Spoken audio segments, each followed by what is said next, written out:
That's kind of what you see in this sport. If you have somebody who's by a hot sire, you get a bigger price going through the ring than somebody who's by a cold sire. Doesn't mean that they can't outrun their pedigree, but it does dictate a lot of price. But not this time has done well. He's had a couple horses on the Derby Trail this year. He's come up in the stallion ranks, so that one sells for $375, and one who's by a cold sire sells for $240. That's how the market plays.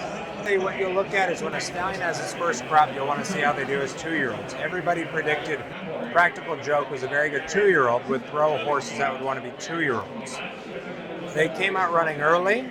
They won races early, and none of them continued on at the end of their 2-year-old career in the graded stake status, or continued on into their 3-year-old year being significant horses. Whereas some of these other horses, like Not This Time, came in, didn't have a whole lot of 2-year-old winners, but now that we had the Derby and we had other things going on, he's turned into a much more substantial sire.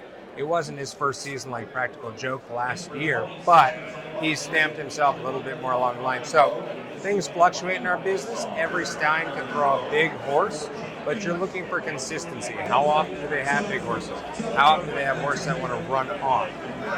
Gun Runner, number one. Obviously, he's had with Cyberknife and all the grade 1 winners he had last year at 2, and he's got Taiba as well this year.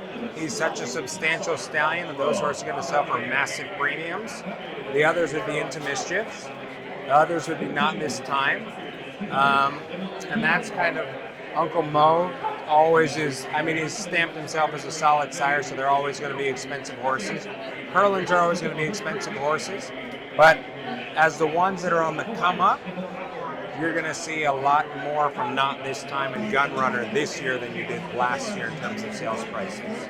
Justify's popped up, which is interesting because you wouldn't have expected his horses to be early 2-year-olds, and he's thrown a lot of 2-year-old winners. He's got 2-year-old stakes winners as well. So you're going to start seeing him come around as well. He's a Triple Crown winner. So in his first couple of yearling sales, he was hot, but now he's produced. So now people are going to continue to spend as they go on.